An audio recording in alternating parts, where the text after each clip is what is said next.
Ele, cronologicamente falando, surge em 622, um período que é conhecido na história muçulmana como Hégira. A Hégira, ela marca a saída de Maomé da cidade de Meca para Medina. Na época, Medina não tinha esse nome, né? Na época, Medina era uma cidade chamada Yatrib.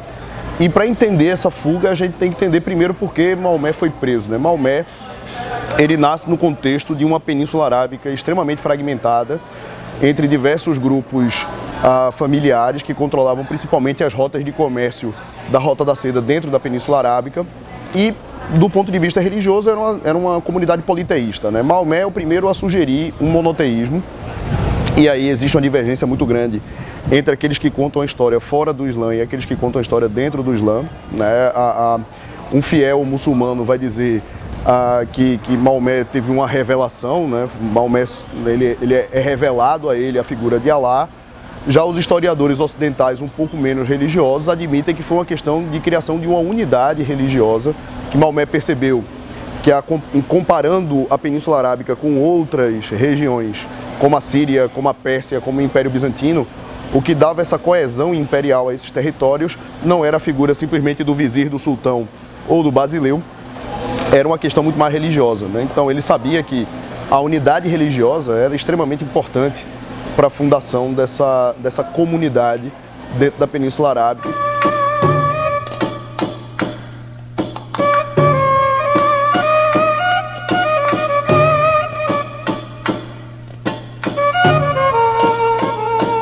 Como o Islã chega aqui no Brasil, e ele chega basicamente de duas maneiras, né? Ele chega durante as navegações via influência indireta dos portugueses, né, da Península Ibérica de uma maneira geral, e chega via porões de navios negreiros com os escravos africanos, né, durante a diáspora africana. Essas duas formas de chegar ao Islã, elas se encontram aqui no Brasil. No nosso panorama cultural atual, a gente tem algumas divergências.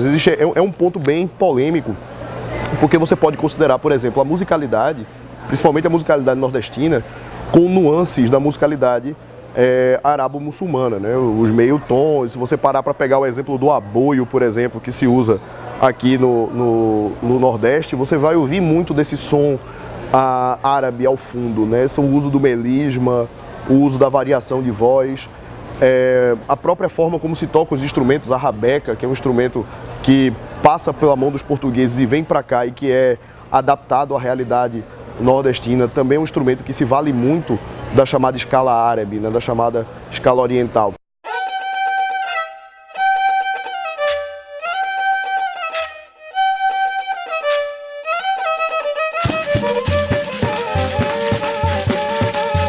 Nunca houve uma perseguição direta contra o Islã, né? Sempre houve uma oposição sutil, muito mais por ser uma religião associada aos negros do que por ser uma religião associada ao outro, como a gente vai ter na Europa, por exemplo, né? O Islã sofre uma perseguição muito grande na Europa porque é religião associada ao outro. No nosso caso, é uma religião associada ao escravo, né? Ao camarada que é escravizado. O que está acontecendo hoje em dia, não só no Brasil, mas no mundo inteiro, é que existe uma ignorância sistemática sobre o que é o Islã, né? Então, essa ignorância ela veio sendo acirrada a partir de 2001, a partir lá dos atentados do 11 de setembro, a confusão que houve, né? A soma estranha que houve entre a cultura islâmica e a ideia do terrorismo. Isso permeia a sociedade de uma maneira muito ampla. Como a gente vive numa sociedade extremamente plural, em que você sentado pode consultar jornais do mundo inteiro, essa confusão conceitual que foi criada a partir dos anos 2001 em diante, acaba chegando aqui no Brasil.